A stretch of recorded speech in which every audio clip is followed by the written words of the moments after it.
Nehemías capítulo 7.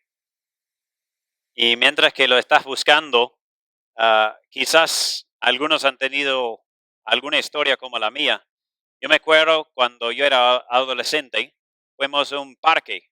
Era un parque con columpios y montañas rusas. También tenía agua, era parque con agua también. Y me acuerdo cuando estuve dentro del parque, que había unos hombres, ustedes saben cómo estos son los físico-culturistas, ¿verdad? Tremendos. Y a veces usaban tipo BBD, su polo como tipo BBD. Y bueno, ahí estaban demostrando todos sus tremendos músculos, ¿no? Y yo como adolescente estaba, wow, estos son tremendos, mira. Y mi papá se dio cuenta y bueno, mi papá me estaba mirando que yo estaba viendo estos tremendos músculos y decía: "Güey, ¿cómo pueden tener músculos tan grandes, no?". Y bueno, mi papá, por si acaso, no es tremendo en músculos. Mi papá prácticamente nunca le he visto hacer ejercicio. No ha sido deportista. No ha participado en estas cosas. Entonces, quizás él observó esto y vio que yo estaba más admirando la forma física de estos hombres. Y mi papá quizás notó algo que es común en muchos de nosotros, y es de tener una definición equivocada de qué es un hombre verdadero. Quizás muchos tenemos esta tendencia. Y nosotros todos necesitamos saber qué es un hombre verdadero, el varón verdadero. ¿Cuál es tu definición de un hombre verdadero? ¿Qué significa ser macho? En otras palabras, bueno, muchas veces tenemos ideas equivocadas, pero vamos a ver algunos principios esta mañana que Dios puede usar para nuestras vidas y que ojalá que sean útiles para que podamos nosotros también aprender y entender mejor qué significa ser un varón de Dios. Y nuevamente, si hay niños que quieren ir a su clase, están bienvenidos a ir a la clase de los niños. Es más divertido que yo, por lo menos, sin duda. Y entonces, si quieren huir, o mejor irse a esta clase de niños, bienvenidos.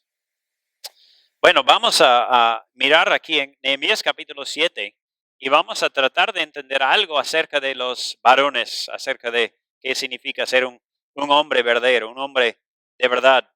¿Qué quiere decir ser un hombre de verdad?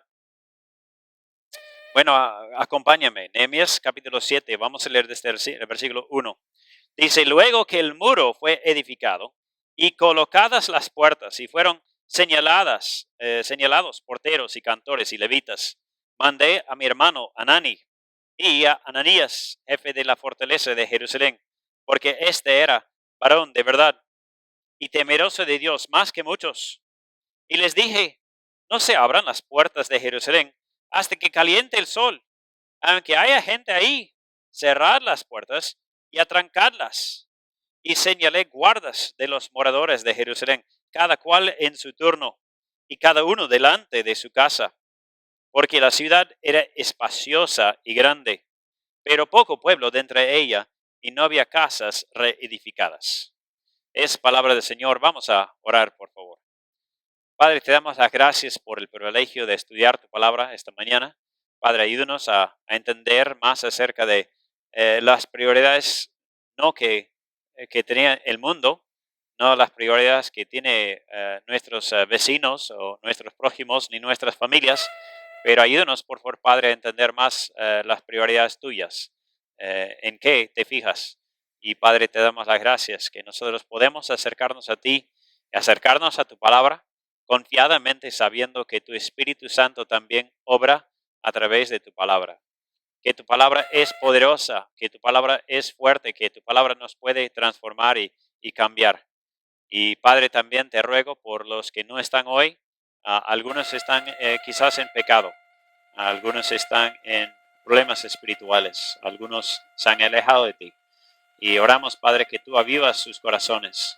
Y Padre, no solo ellos, porque no queremos crear una distancia imaginaria entre ellos y nosotros, pero en todos nosotros, por favor, Padre. Te rogamos que obres en nosotros, que apasiones nuestros corazones por ti y que uses tu palabra para cambiarnos. En el nombre de Jesucristo. Amén. Bueno, aquí estamos viendo en Nehemías capítulo 7, versículos 1 al 4 que hemos leído, que el pueblo volvió. Hermanos, hay un problema. ¿Cuál es el problema? Bueno, muchas veces vemos aburrido a mucho en la Biblia. Vemos aburrido a mucho en la Biblia. Estamos leyendo, quizás tú has encontrado un capítulo como este. No he leído la mayor parte del capítulo, pero si te fijas vas a ver los hijos de tal y los hijos de tal y los hijos de tal. Y así sigue durante la mayor parte del capítulo. Y a veces vemos aburrido estas porciones de la Biblia. Incluso he visto a algunas personas saltar por completo este capítulo en su predicación o otros capítulos parecidos. Pero hermanos, nosotros debemos saber que Dios tiene algo para nosotros aquí, y es que Dios se fija y se involucra en los detalles. Dios se fija y se involucra en los detalles. Vamos a ver, número uno, esta mañana se estás apuntando que Dios enfatiza el liderazgo.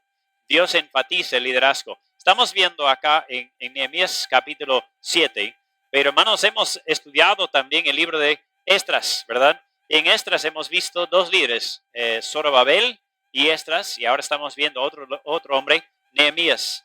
Hermanos, estamos viendo que Dios ha enfatizado a los líderes.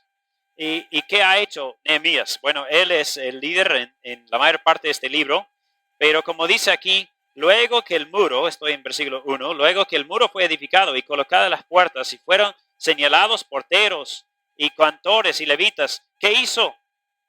Versículo 2 dice, mandé a mi hermano Anani y a Ananías, jefe de la fortaleza de Jerusalén. Entonces, en primer lugar, hermanos, vemos que señaló los líderes, señaló levitas y porteros y cantores, pero también señaló a dos hombres importantes, dos hombres que debemos recordar. ¿Quiénes son? Son Anani y Ananías. Anani y Ananías. A lo mejor tú te acuerdas ese hombre Anani porque apareció en capítulo 1. ¿Se acuerda?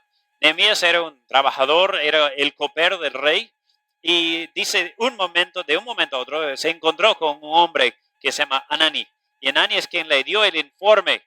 La ciudad está derribada y en ruinas. Y entonces eso es lo que causó que Nehemías empezara a orar y empezó a planificar y así terminó volviendo a construir. Entonces, hermanos, vemos que él señaló los líderes. Y no solo señaló los porteros, cantores y levitas, pero versículo 2, Anani y Ananías. ¿Y quiénes son? Bueno, aquí estamos viendo, no solo señaló los líderes, pero encargó líderes también. Los encargó.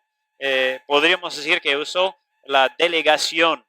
Delegó. Su hermano, tú dices, ¿su hermano de sangre? Bueno, nadie sabe, honestamente, nadie sabe si es su hermano de sangre o no.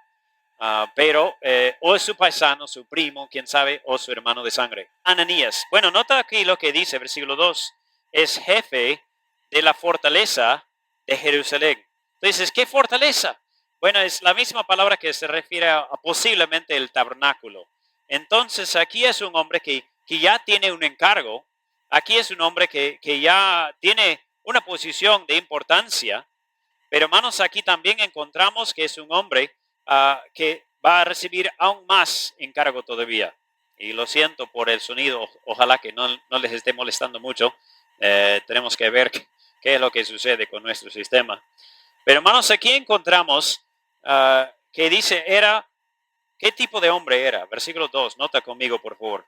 Este era varón de verdad y temeroso de Dios más que muchos. Era varón de verdad y temeroso de Dios más que muchos. Esa palabra, ¿qué significa? Bueno, hermanos, cuando pensamos en él es un hombre de verdad, ¿qué es lo que pensamos? Quizás piensas en un hombre con tremenda barba, quizás piensas en un hombre alto, musculoso, quizás piensas en un hombre rico, quizás que tiene dinero, quizás no sé qué viene a tu mente cuando piensas, él es un hombre de verdad, es un hombre, pero bien hombre. Pero hermanos, ¿qué es lo que vemos aquí? Bueno, en primer lugar dice es un hombre verdadero, un varón verdadero, varón de verdad. Tú dices, ¿qué quiere decir? La palabra varón de verdad, hermanos, significa fiel o confiable. Significa fiel o confiable. Hermanos, para Dios hay personas ricas, personas valientes, personas pudientes, pero Cristo dijo, no debes jactarte en ninguna de estas cosas, ¿verdad? Jeremías 9, 23 y 24 dice, no te jactes de ser rico, ni valiente, ni poderoso. Él dice, si vas a jactarte de algo, ¿qué sería? En conocer a Dios. Hermanos, ¿cómo Dios va a juzgarnos?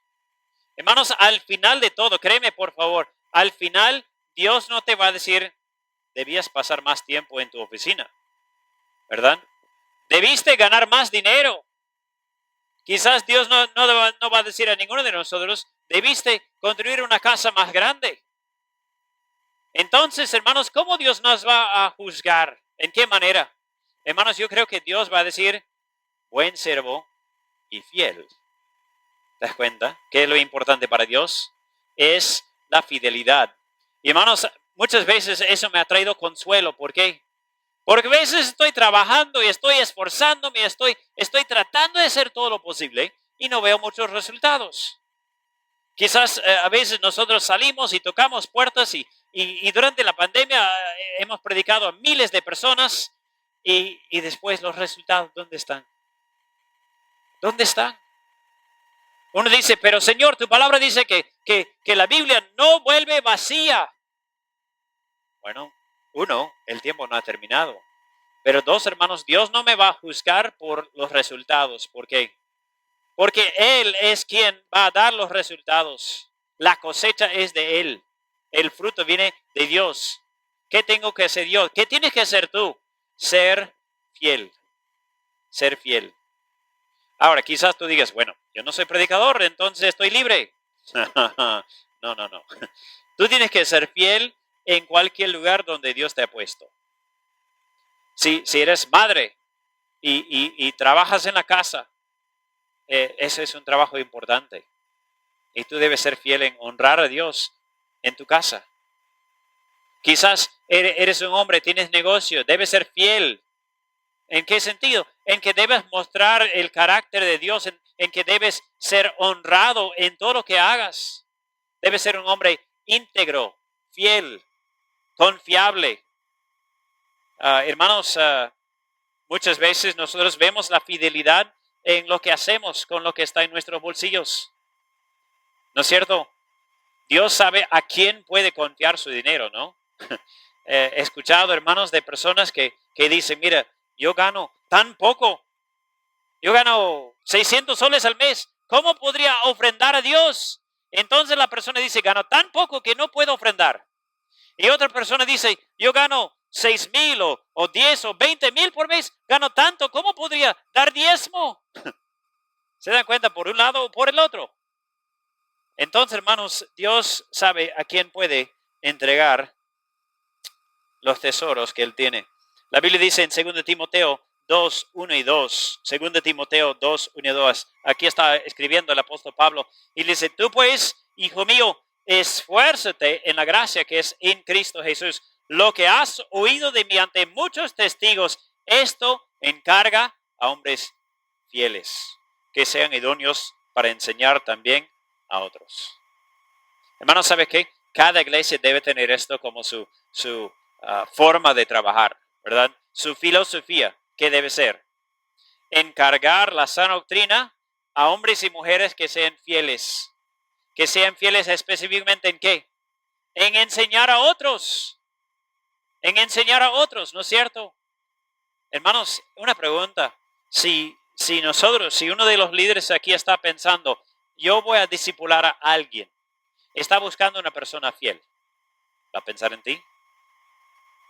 Va a decir, sí, hay una persona confiable. Para ser sincero, nosotros, líderes, estamos buscando 3 características. Es decir, queremos invertir nuestras vidas. Yo tengo una vida corta, cada uno tiene una vida corta. El tiempo es limitado. Solo puedo invertir en algunas personas. ¿Y sabes cuáles son las personas en las cuales quiero invertir? personas, la palabra que usamos es personas fide. Dices, ¿qué quiere decir? Fide, bueno, es como un acróstico. Y las palabras son estas: fiel, disponible y enseñable. Fiel, disponible y enseñable. La primera es la que encontramos aquí, es una persona fiel, es una persona confiable. Disponible, es una persona que dispone de su tiempo. Algunas personas dicen, mira, yo ni tengo tiempo para estudiar la Biblia, quisiera, pero no tengo tiempo. Entonces no está disponible. No puedo reunir con alguien que nunca dispone de tiempo. Y el tercero es enseñable. Es una persona que cuando escucha la palabra de Dios, la próxima semana tú te encuentras con él y ya está haciendo cambios en su vida, ¿verdad? Se da cuenta, ya está leyendo su Biblia, ya está separando tiempo para leer la palabra. Se da cuenta que quizás tiene problemas en su lengua y ¿qué hace? Y va y memoriza versículos de la Biblia para hacer cambios. Entonces, hermanos, mi pregunta es si aquí los líderes están preguntándose en quién voy a invertir. La pregunta es, ¿están pensando en personas como tú? ¿Están diciendo si esta persona cumple con los requisitos? Por si acaso, no estoy hablando solo a los mayores de edad, también, eso es para jóvenes también. Si tú dices, no, eso es más adelante. Pregúntate cuántos años tenía Daniel o David cuando Dios empezó a trabajar en ellos. Recuerda cómo era Samuel cuando Dios empezó a obrar en su vida y llamarlo. Bueno, hermanos, eso es para todos. Dios quiere que encarguemos a hombres fieles. Pero también la segunda característica que menciona aquí en versículo 7 es temeroso de Dios. Y si tú has estado aquí durante nuestro estudio de Proverbios, quizás esta frase es muy conocida, ¿verdad? La frase temeroso de Dios o un que teme a Dios. ¿Qué quiere decir el temor de Jehová? Bueno, hermanos, la frase significa esto. ¿Qué significa? Reverencia hacia Dios, basado en una relación con Dios, demostrado en sumisión a Dios. ¿Verdad? ¿Qué quiere decir el temor de Jehová? Reverencia hacia Dios por una relación con Dios que se demuestra en sumisión a Dios. Hermanos, aquí menciona que no solo era un hombre más o menos, dice era más que muchos, dice el versículo 2. Ananías era un hombre más temeroso de Dios y más fiel que muchos demás. Quizás algunos muestran un poquito, pero Dios quiere que seamos fieles en todo. Hermanos, esta frase, esta idea, temer de Dios, temor de Dios, vemos varias veces en los proverbios. Por ejemplo, Proverbios 3:7 dice, no seas sabio en tu propia opinión, teme a Jehová y apártate del mal. Dios dice, mire, debes temer a Jehová. ¿Cómo se ve si temes a Jehová? Bueno, el mismo versículo contesta, apártate del mal. Apártate del mal. Hermanos, me sorprendió que vi hace poco uno de nuestros pastores, su hijo, tremendo su hijo, no sé cómo, pero ha crecido tremendo. Su pastor es de mi altura. El hijo es tremendo y inmenso, musculoso. Pero eso no es lo que me sorprendió. Lo que me sorprendió es que él está andando abiertamente con su polo que tiene el nombre de un grupo de rock, un grupo de rock fuerte, fuerte. Y yo dije, eso es, a mí me daría pena si yo fuera el pastor, ¿verdad? Ahí está mi hijo publicando, haciendo propaganda para unas personas que odian a Dios. Personas que odian a Dios. Bueno, hermanos, Proverbios 9:10 ha sido nuestro versículo lema cuando estudiamos Proverbios. Y dice Proverbios 9:10, el temor de Jehová es el principio de la sabiduría. Y el conocimiento del Santísimo es la inteligencia. Entonces, hermanos, Dios dice que nosotros debemos temerle, pero eso no es temblar quizás con ansiedad que en cualquier momento Dios me va a pegar. Es reverencia hacia Dios, basado en una relación con Dios que se demuestra en sumisión a Dios. ¿Qué es lo que se necesita hoy? Esto fue el tiempo de Nehemías. ¿Qué es lo que se necesita hoy? Lo mismo. Personas fieles. Ahora, no es para apuntar a nadie, pero hermanos, ha llegado a nuestro amigo aquí en la silla de ruedas ante el culto y no había ningún varón aquí para ayudarlo. Si no puede decir amén, diga ouch. Ahora, tú dices, pero es que el tránsito, tú ya sabías de antemano, no es de sorpresa, ¿verdad? Ya sabíamos. Entonces, hermanos, seamos fieles, seamos serviciales, usemos nuestro tiempo y talentos para el Señor. Bueno, no solo esto, pero vemos aquí que el hombre, Nehemías, también dio instrucciones, versículo 3, dio instrucciones, dice, y les dije, no se abran las puertas de Jerusalén hasta que caliente el sol. Y aunque haya gente ahí, cerrar las puertas y atrancarlas. Y señalé guardas de los moradores de Jerusalén, cada cual en su turno y cada uno delante de su casa. Dices, ¿qué es lo que dice aquí? Dice, abre tarde la puerta y cierra temprano. Ahora, si tú tienes un negocio, esto parece contradictorio. Abra tarde y cierra temprano. Pero tú dices, entonces, ¿por qué? Bueno, él tenía una preocupación más allá que la economía, era la seguridad. Acuérdense, están en medio de varios enemigos, Sanbalat y Tobías y Gesem, que hemos visto en el capítulo anterior, y todos querían atacar. Entonces quizás él dice, si abrimos las puertas cuando está así medio oscuro todavía, pueden entrar con más facilidad. Entonces él manda hacer esto. Y aquí hay un principio para líderes, ustedes que quizás tienen su gente, quizás aún padres de familia o madres también. Aquí hay algo que debemos tener en cuenta, aunque quizás eres estudiante nomás. Aquí hay algo importante, versículo 4 dice, ¿por qué? ¿Por qué? ¿Por qué hizo esta instrucción? La ciudad era espaciosa y grande, pero poco pueblo dentro de ella y no había casas reedificadas. ¿Cuál es la idea, hermanos? Cuando nosotros damos instrucciones o hablamos con la persona así y damos indicaciones, debes hacer esto. Hermanos, yo no sé cómo eres tú, pero a mí me ayuda cuando yo entiendo el por qué, ¿verdad? Cuando yo entiendo el por qué. Hay líderes sobre el liderazgo, uno de ellos se llama, empieza con el por qué. Cuando sabemos por qué hacer algo, estamos motivados mucho más a hacerlo, ¿verdad? Entendemos mucho más por qué es tan importante si hay los motivos y las razones, si ya hemos entendido. Entonces, hermanos, un buen líder no simplemente dice, confía en mí, sino explica a veces las razones por qué lo dice.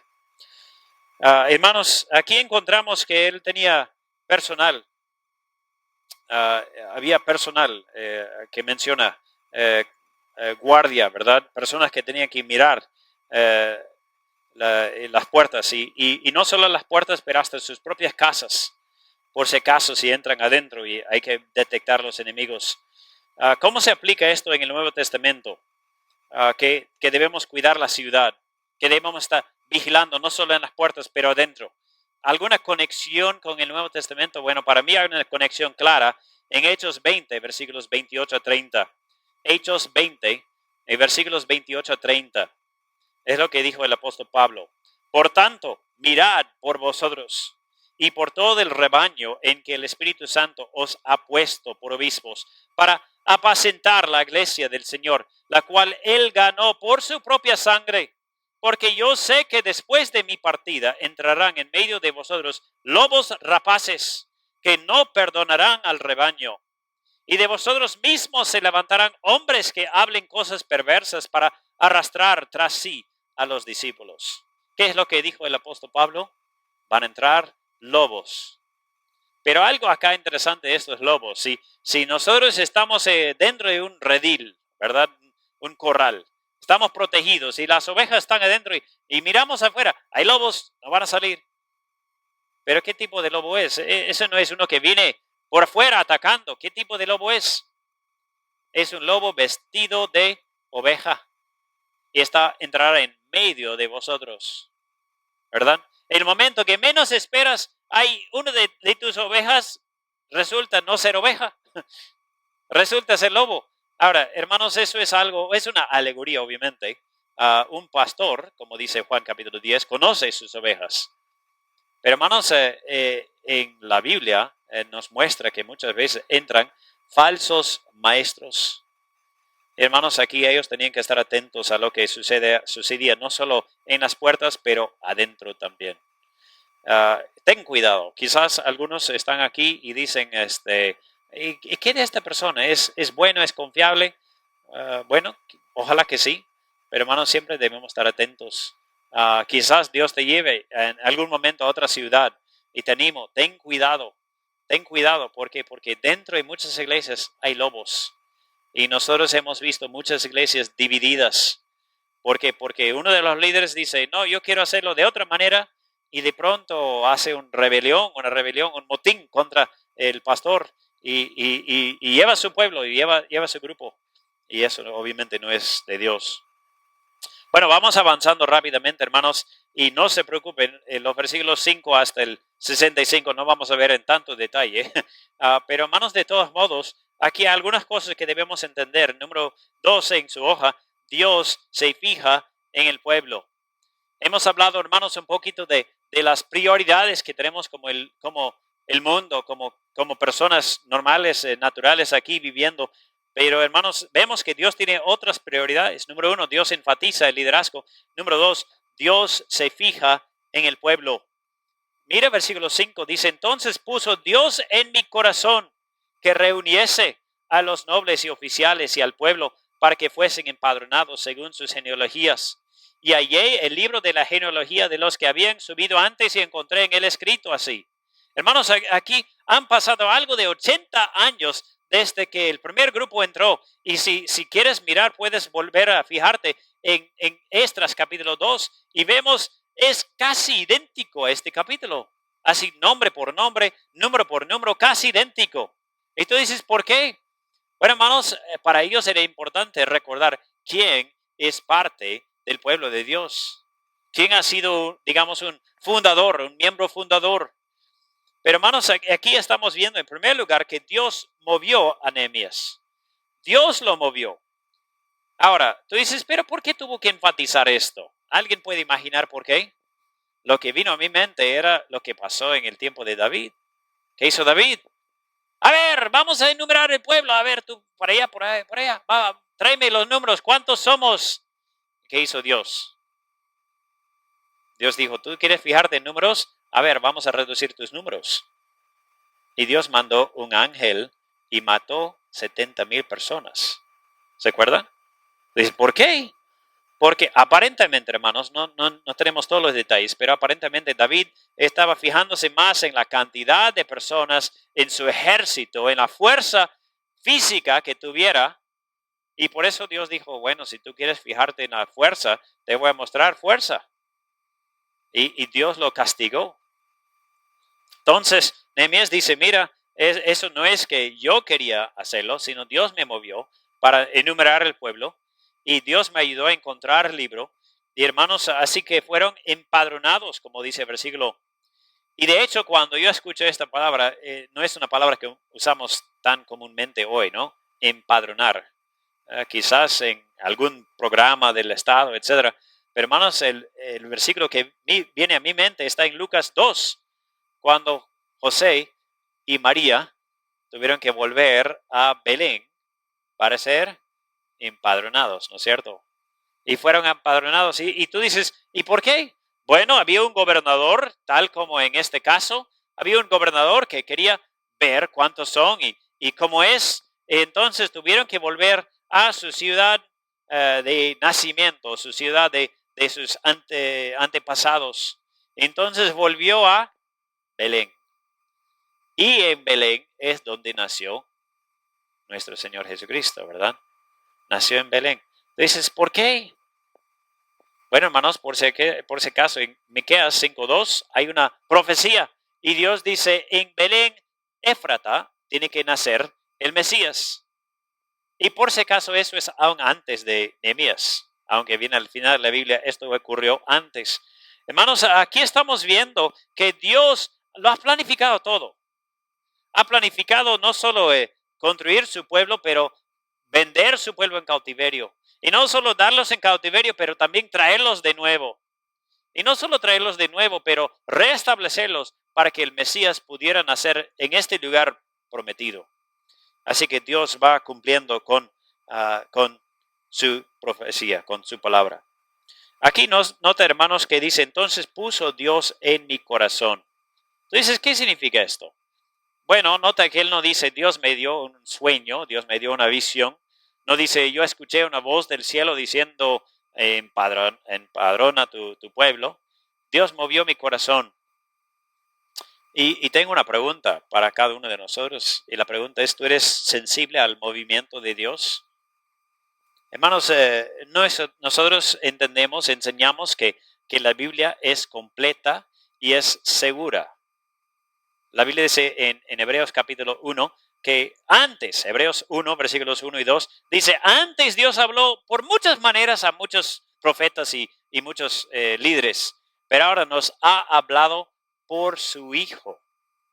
Es tiempo pasado perfecto, que quiere decir que ya lo ha hecho, ya está. Dios ha hablado por su Hijo. Dios ya nos ha dado la revelación que Él quiso darnos. Pero hermanos, nosotros por eso es que no estamos buscando visiones y sueños y todas esas cosas. Pero hermanos, ¿qué es esto que Dios mueve el corazón? Esto, hermanos, es algo que Dios hace hasta ahora, ¿verdad? Dios ha movido mi corazón, por eso aquí estoy como misionero. Hermanos, eso es lo que nos ha sostenido a mi esposa y yo cuando ha habido momentos difíciles, cuando hubo tempestades y nos miramos y decimos, ¿volvemos? Si va a ser así de difícil, ¿volvemos? Y hermanos, la respuesta ha tenido que ser no. ¿Por qué? Porque Dios nos ha traído acá. Dios ha movido nuestros corazones y nos ha traído. No escuchamos una voz, no vimos una visión. No fue como la mapa del Perú empezó a hablarnos. Hermanos, ¿qué es lo que pasó? Hermanos, Dios movió nuestro corazón a través de su palabra y los líderes y las circunstancias. Y hermanos, mi pregunta es si tú estás sumiso a la voluntad de Dios, si tú eres sensible a su movimiento. Muchas veces, hermanos, para ser sincero, la mayoría de las veces para mí ha ocurrido cuando estoy leyendo la Biblia y es como que un versículo como que si estuviera saltando en la página. Obviamente ahí nomás está, ¿verdad? Pero veo la letra como que el versículo está saltando, como si fuera resaltado en colores brillantes y digo, Señor, gracias, eso es lo que necesitaba. ¿Cuándo fue la última vez que hiciste algo inesperado o generoso o sacrificial porque Dios te movió? Dios quiere que estemos sumisos a su movimiento. Bueno, él encontró entonces el registro original y entonces vemos letra B que Dios los trajo del cautiverio. Dios los vendió en cautiverio, pero Dios los volvió a traer también. Versículo 6, estos son los hijos de la provincia que subieron del cautiverio, de los que llevó cautivos Nabucodonosor, rey de Babilonia, y que volvieron a Jerusalén y a Judá, cada uno a su ciudad. Hermanos, aquí encontramos Dios es quien reinó sobre todo el cautiverio. Los mandó en cautiverio y los volvió a traer. Hermanos, muchas veces nosotros cuando tenemos problemas, estamos viendo dificultades, queremos evitar, ¿verdad? Una persona, ni siquiera la conozco, pero me escribió hace poco y me dice, me empezó a hablar de su hermano. Ay, mi hermano dice que supuestamente han encontrado a mi hermano robando en la cámara y ahora qué va a pasar y mi mamá cómo va a sentir y mi hermano qué va a pasar, quizás vuelva a la cárcel. Me imagino que es un hombre que conozco, pero no estoy seguro. Y ella me escribió de la nada, no sé, la verdad no sé quién es, pero así me escribió. Y yo siento mal que va a traer tristeza a su madre. Y yo siento mal que cause dolor a la familia. Pero probablemente es lo que el hombre necesite. ¿Por qué? Porque sigue en sus adicciones y sigue robando. Y si no hay consecuencias, va a continuar en lo mismo. Y hermanos, muchas veces Dios tiene que permitir e incluso mandar las consecuencias difíciles para que le hagamos caso. Que le hagamos caso, ¿no es cierto? Bueno, entonces vemos aquí el registro, versículo 7, los cuales vinieron, ¿quién? Los que volvieron del cautiverio, vinieron con Zorobabel, Jesúa, Nehemías, Azarías, Ramías, Naamani, Mardoqueo, Bilsán, Misperet, Bigvai, Nehum y Baná. Y tú dices, qué bueno que no vas a leer todo el capítulo, amén. Sería difícil. Pero hermanos, aquí encontramos que ellos empezaron a volver del cautiverio. ¿Por qué? Porque Dios no solo los mandó, pero Dios los volvió a traer. Y mira algo curioso en versículo 61. Dice, y estos son los que subieron de Tel Mela, de Tel Arsa, Kerub, Adón e Imer, los cuales no pudieron mostrar la casa de sus padres ni su genealogía, ni eran de Israel. Los hijos de Delaía, los hijos de Tobías y los hijos de Necoda, 642, y de los sacerdotes, los hijos de Abaía, los hijos de Cos y los hijos de Barzilai, el cual tomó mujer de las hijas de Barzilai, Galadita, y se llamó del nombre de ellas. Estos buscaron su registro de genealogías y no se halló. ¿Y qué dice? Y fueron excluidos del sacerdocio. Y les dijo el gobernador que no comiesen de las cosas más santas hasta que hubiese sacerdote con Urim y Tumim. Dices, ¿qué es esto? Bueno, hermanos, eso es un resumen de que Dios había ordenado que los levitas y los sacerdotes debían salir ¿de quién? Bueno, del grupo de Leví, la tribu de Leví y de la familia de Aarón, ¿verdad? Hay un sacerdocio arónico, se llama, de la familia de Aarón. En Éxodo, ¿se acuerdan? El hermano de Moisés se llama Aarón. Y entonces los hijos de Aarón eran los sacerdotes. Entonces ellos querían servir en el templo, tenían que ser dentro de este grupo. Y hermanos, había algunos beneficios. Ellos no recibían herencia como los demás, pero sí tenían ciudades y sí tenían sus terrenos pequeños y sí recibían de las ofrendas. Hermanos, algo que vemos en el Antiguo Testamento que se aplica hasta ahora es que Dios dice, no pondrás bozal al buey que tría. Y el apóstol Pablo dice, Dios no está preocupado por los bueyes. ¿De qué está hablando? De sus siervos. Él dice, cuando haya siervos de Dios, no pondrás bozal, es decir, el que ministre debe vivir de su ministerio. Ahora, hermanos, estoy harto de ver en las redes personas quejándose. El pastor está agarrando de todos los diezmos, esto que el otro. Es sin duda algunos que son falsos y ladrones. Pero hermanos, Dios ha designado que los siervos del Señor vivan de las ofrendas. ¿Por qué? Porque están sirviendo y están haciendo un trabajo noble, digno de pago. Hermanos, cuando Dios ponga un pastor aquí, espero que no le maten de hambre, ¿verdad? Es deber de la iglesia proveer y más que lo mínimo para su pastor. Entonces, hermanos, esa es nuestra oración, es algo que tenemos que entender. Pero, hermanos, otra conexión que debemos entender es esto. Aquí Dios dice, para servir en el sacerdocio, tú tienes que tener el linaje correcto. Es decir, tienes que haber nacido en esta familia. Y cualquier persona no podría entrar en cualquier momento, ni en ningún momento, en el lugar santo. Hermanos, acuérdense algo muy importante para nosotros. En el Antiguo Testamento, las personas, cualquiera que intentara decir, yo quiero ver qué está dentro de este lugar santísimo, hubiera muerto instantáneamente. Dios mató a dos solo por ofrecer un tipo de fuego extraño, un tipo de ofrenda que no fue mandada por Dios. Pero hermanos, ahora en el Nuevo Testamento, ¿sabes qué? Solo hay una manera para entrar también al lugar santo, a tener comunión con Dios. Y no es por ser descendiente de Aarón. ¿Cómo es? Tienes que nacer, no en la familia de Aarón, tienes que nacer de nuevo. Tienes que entrar en la familia de Dios. Tienes que ser salvo, en otras palabras.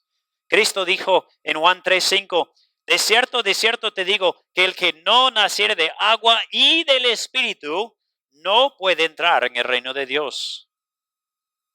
Y sabes que para el Hijo de Dios ya tenemos entrada libre al lugar santísimo a través de la sangre de Cristo. Amigo mío, ¿has nacido de nuevo? ¿Estás en la familia de Dios? ¿Tienes la seguridad que vas a ir al cielo cuando mueras? Cuando Dios va a abrir este libro de la vida y va a ir buscando, ¿va a encontrar tu nombre? A lo mejor hay algunos aquí que no tienen esta seguridad todavía. Pero Dios quiere que lo tengas. Dios te ha traído hoy para que escuches y que seas salvo. Bueno, vamos a continuar. Número 3. Dios recuerda las ofrendas. Dios recuerda las ofrendas. Aquí vemos al final versículo 66, dice, toda la congregación junta era de 42,360, sin sus siervos y sus siervas, y menciona cuántos eran, y sus caballos y sus animales, etc. Entonces son enumerados. Pero notamos aquí, letra B, que varios ofrendaron. Nota letra B, versículo 70. Dice, algunos de los cabezas de las familias dieron ofrendas para la obra. El gobernador dio para el tesoro 1,000 dracmas de oro, 50 tazones y 530 vestiduras sacerdotales. Los cabezas de familias dieron para el tesoro de la obra 20,000 dracmas de oro y 2,200 libras de plata. Y el resto del pueblo dio 20,000 dracmas de oro, 2,000 libras de plata, 67 vestiduras sacerdotales. ¿Qué es lo que vemos aquí, hermanos? Varios ofrendaron. Hermanos, a veces la idea socialista en el mundo hoy es los que tienen más deben dar un montón y los que tienen poco no tienen que dar nada. Bueno, hermanos, el modelo bíblico es cada uno de conforme a lo que tenga, conforme a lo que Dios proponga a lo que propuse en su corazón, dice, ¿verdad? Dios no te pide que des lo que no tienes. Dios pide que des de lo que tienes. Entonces, hermanos, aquí hay un par de cosas que quiero comentar. Uno, aquí menciona los animales. Y si miran los animales, versículo 68 y 69, ves cuántos son y menciona exactamente cuántos eran.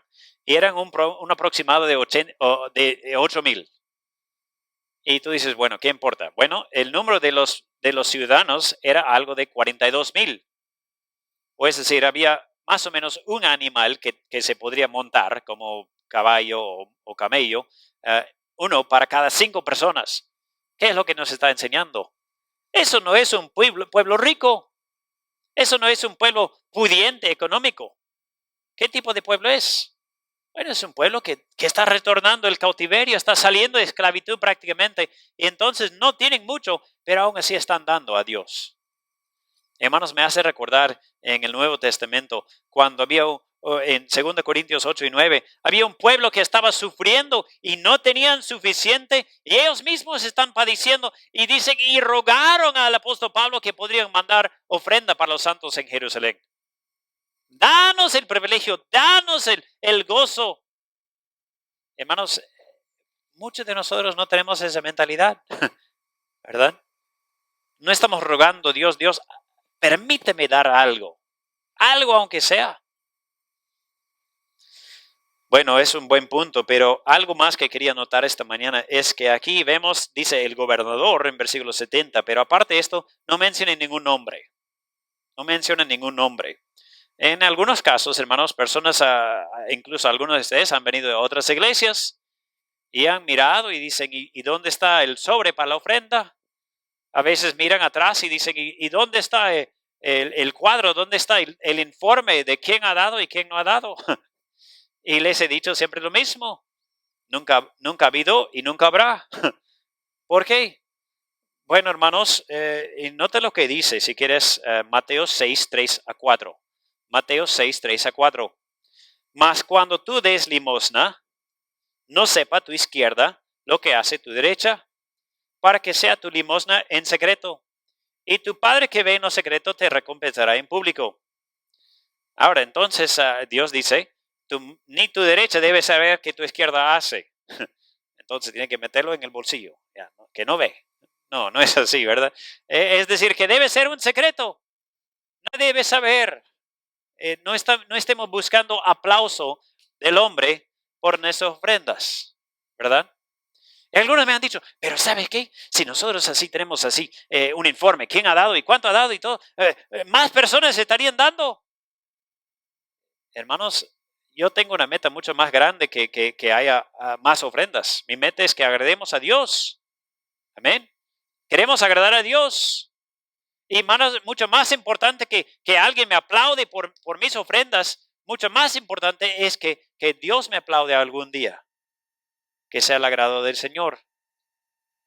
¿Verdad? Entonces, nuestra oración es que cada uno dé, pero no porque otros estén mirando. Algunos quizás leen esto y dicen, ¡jaja! Entonces no tengo que dar.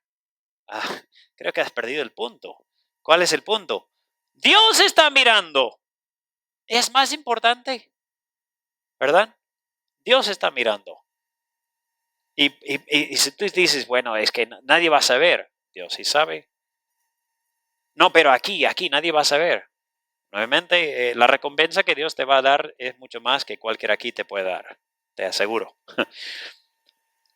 Bueno, al final dice aquí que ellos volvieron a sus ciudades, cada uno a su lugar, y así que vemos el término, el final del capítulo. Hermanos, espero que, aunque el capítulo, la mayor parte ha sido nombres, creo que hemos visto que hay varios principios, varias enseñanzas, lecciones para nuestras vidas. Hemos visto, hermanos, que muchas veces nosotros nos fijamos en el hombre, en lo que puede hacer, o en su fuerza, o en su economía.